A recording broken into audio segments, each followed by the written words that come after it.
이제 제가 말씀드릴 것은 이제 공직자의 이해충돌 방지법에 대해서 좀 정리를 좀 했습니다. 이것이 5월 18일 날 제정이 돼서 시행은 이제 1년 후에 이제 시행이 됩니다. 요 이제 법을 좀 정리를 하면서 저는 이제 일단 총평으로 간단히 말씀드리면 이 법에 대해서 제도적 취지는 좀 공직자의 어떤 불법 행위를 방지하기 위한 그런 제도를 조금 더 정비를 했다. 즉 쉽게 말씀드리면 그물망을 좀 조금 더 촘촘히 좀 많이 이렇게 했습니다. 그래서 불법을 저지른 공직자에 빠져나가지 못하도록 조금 더 보완을 했다는 그런 취지로 말씀드립니다. 어떤 법의 큰 제도적 취지를 딱 간단히 세 가지로 말씀드리면 사전 예방 금지 행위의 구체와 적용 대상의 확대로 저는 요약을 하고 싶습니다. 사전 예방은 이제 공직자들이 이제 직무 수행할 때 사전에 어떤 불법 행위의 소지를 막는다는 것이죠. 부패 행위에 대해서는 여러 가지 이제 규정들이 있습니다. 거기에 제가 정리를 좀 해놨는데요. 크게 처벌하는 규정으로 형법, 부패방지법, 청탁금지법 등이 가장 대표적인 이제 법이죠. 근데 이 법의 특징들은 뭐냐면 두 가지인데 굉장히 불법 행위가 큰 것인 것이죠. 부패라든지 청탁은 굉장히 명확한 불법이다. 그리고 두 번째는 이거는 사후 제재에 초점을 맞추었다라는 것이죠. 그래서 공직자들이 이러한 부패라든지 청탁이 있을 경우에 어떻게 처벌할 것인가에 대해 중점을 둔 것이라면 이해충돌 방지법은 그 사전에 부패나 청탁이 일어나기 전에 그러한 소지가 있는 행위들이 무엇인가를 조목조목 좀 밝혀서 그런 행위를 금지화시켰다라는 점에서 제도적 취지가 있는 것 같습니다. 물론 그 부패방지법 청탁금지법도 여러 가지 그 어떤 문제를 좀 예방하기 위해서 만든 것이지만 조금 더 우리 현재 일어나고 있는 그런 불법들을 막기 위해서는 이해충돌 방지법에서 사전 규제가 더 필요하지 않나 하는 그런 제도적 취지에서 만들었다는 점을 이해하시면 될 것 같고요.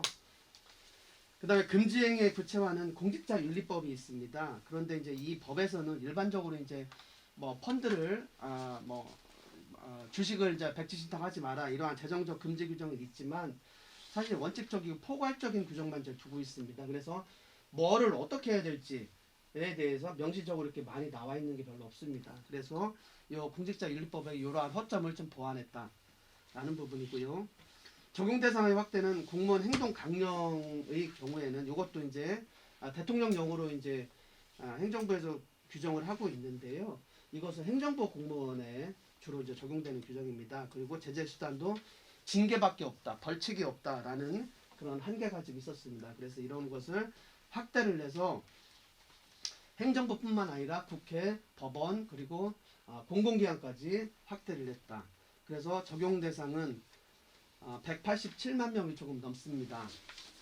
그래서 이제 이 부분은 제정하는 과정에서 청탁금지법처럼 언론기관 그리고 다른 부설 기관도 좀 넣자는 그런 의견도 있었습니다만 이해충돌 방지법은 벌칙 규정이고 그리고 이렇게 너무 넓어지면 어떤 공직자들의 어떤 그런 불법 행위를 막는다는 그런 제도적지가 훼손될 수 있기 때문에 너무 그것까지는 넓히지는 않았고 현재로서는 187명 공직자의 개념은 법에 나와 있듯이 187명으로 되어 있습니다.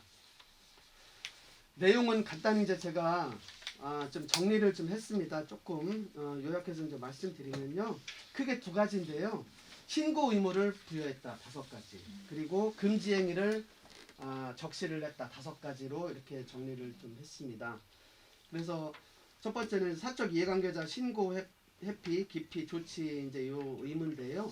사적 이해관계를 대상으로 해서 법 5조에 나와 있습니다. 16가지의 직무를 수행하는 경우에는 소속기관장에 신고하고 업무를 회피해야 된다.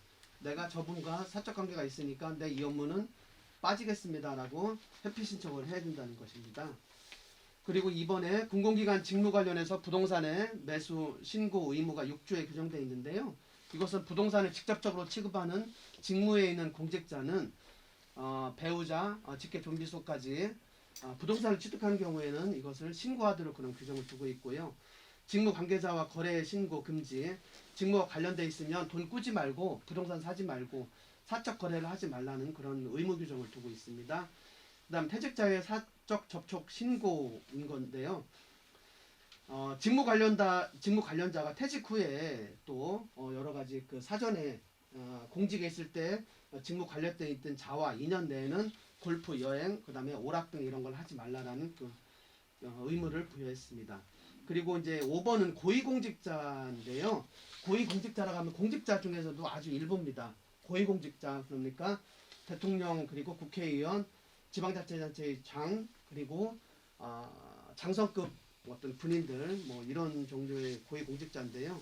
이분들한테는 임기 개시일 기준으로 3년 동안 민간 부문 업무활동 내역을 아예 제출하라라고 8조에서 규정을 하고 있습니다. 그러니까 민간에서 본인이 어떤 활동을 하고 어떤 자문이라든지 조언 이러한 행위들도 전부 다 업무 내역을 제출하라는 그런 규정이 있습니다. 그 다음에 금지행위 5가지인데요. 가족을 채용하지 마라. 그리고 수의계약을 체결하지 마라라는 것이고요. 직무 관련해서 외부 활동을 제한하는 거는 10조가 있는데요. 이것은 이제 직무 관련해서 자문, 지식, 정보를 제공하고 대가를 받는 행위든 외부 활동을 원천적으로 금지를 하고 있다는 것이죠. 그래서 공평하게 직무를 추진해야지 자기가 알고 있는 사람과 특별하게 조언을 하거나 자문을 해주거나 어떤 지식을 제공하는 이러한 행위들은 불법의 소지가 있기 때문에 아예 하지 말라는 그런 내용입니다. 공공기관의 물품 등 사적 수입, 사용과 수익을 금지하는 규정이 13조에 있는데요. 공공기관이 소유하거나 임차한 물품 등은 사적으로 사용 수행하거나 제3자에게 사용하게끔 그렇게 하는 경우는 하지 말라라는 뜻입니다. 그 다음에 직무상의 비밀, 미공개 정보를 이용하는 것을 금지하고 있는 규정이 14조와 이제 27조에 이제 규정이 되어 있습니다. 이렇게 되어 있고요. 그 다음에 이제 보완책은 이제 제가 요 법을 쭉 보면서 앞으로 이제 이런 점이 보완하겠다고 해서 느낀 점인데요. 그렇습니다. 행정부와 국회, 법원, 공공기관 전면적으로 적용이 된다. 그런데 이 기관별로 업무상 굉장히 특징이 또 따로 있습니다. 즉 그러니까 경찰은 경찰별로, 군인 그다음에 각 정보기관 여러 가지 각 기관별로 업무 스타일이 다른데 이거를 이 법으로 다 이제 포괄할 수 없다는 것이죠. 이 법은 일반적인 어떤 이러한 규정을 적용을 한 것이고 각 기관별로 경찰은 경찰의 특수성에 맞게 이해관계자들이 특수한 분야에 있기 때문에 그 부분에 대해서 매뉴얼을 만드는 것이 필요하겠다라는 그런 지적사항입니다. 두 번째는 이해충돌방지법 벌칙을 부과하고 있습니다. 7년 이상의 징역에 처하고 있기 때문에 기관별로 금지행위와 적용 대상을 명확히 해야 된다.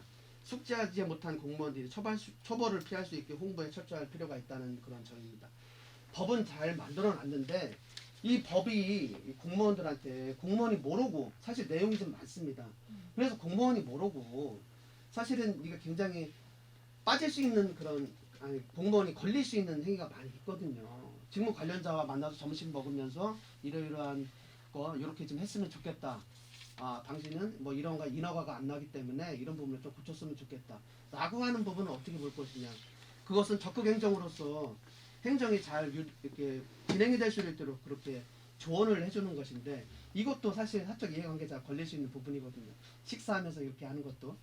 그래서 이렇게 되면은 이제 벌칙으로 처벌을 받게 되고 당연히 기관 내에서 이제 징계를 받게 되기 때문에 공무원한테 굉장한 사실 좀 불이익이 있는 그런 부분입니다. 따라서 각 기관에서는 매뉴얼을 만들어서 각 직원들한테 충분하게 인지할 수 있는 그런 홍보를 해야지 그런 불이익을 막을 수 있다는 그런 내용입니다. 셋째는 이것이 부패방지법과 공직자윤리법과 사실 중복되는 규정들이 좀 있습니다. 그래서 사실은 이게 정비가 좀 안 되어 있고 난립이 되어 있는 거죠. 부패, 청탁, 그다음에 이해충돌 이런 개념들이 사실 좀 비슷한 부분이 많이 있기 때문에 좀 난립이 되어 있다. 이런 것을 향후에는 좀 정리를 해서 좀 일목요연하게 이렇게 쉽게 할 수 있는 어떤 종합적인 어떤 법률이 필요할 수도 있겠다라는 생각입니다. 그리고 마지막으로 위반했을 경우에 이제 어떤 민사적인 책임이 좀 빠져 있습니다. 그래서 공무원이 이러한 불법 행위로 인해서 기관 그리고 국가의 또 손해를 입혔을 경우에 그 해당 공무원에게 어떤 중과실이나 고의가 있는 경우에는 구상권을 행사할 수 있는 제도가 필요하지 않나 하는 생각입니다. 어떤 공무원의 불법 행위로 어떤 그 국세나 어떤 세금에서 어떤 손해를 입었다, 기관이 타격을 입었다고 했을 때는 당연히 해당 공무원에 대해서 구상권을 청구할 수 있도록 하는 것이 이제 필요하겠다는 것이고요. 마지막으로 하나는 이익 환수입니다. 공무원이 이렇게 해서 큰 이익을 받았다, 부동산 투기를 했다, 여러 가지 어떤 사적 이용해 가지고 민간 영역에서 이익을 얻었을 경우에 그 이익은 어떻게 할 것이냐, 처벌로 끝나는 거. 사실은 이 부분이 가장 중요한데, 공무원한테 사실은 퇴직을 얼마 납두지 않은, 사실 그런 공무원은 월급을 받는 것보다 사실 불법행위 한번 해서 걸리면 뭐 퇴직하는 것이고, 안 걸리면은 좀 가는 거죠. 이렇게 생각할 수도 있습니다. 예, 사실 이런 게 굉장히 큰 문제이기 때문에 지금까지 우리나라 법은 이익 환수에 대해서 굉장히 관대했다라는 점입니다. 그래서 불법이 생겨서 뭔가 나왔을 경우에 실질적으로 그 당사자한테 치명상을 입히는 것은 이익 환수입니다. 결국에는 몰수죠.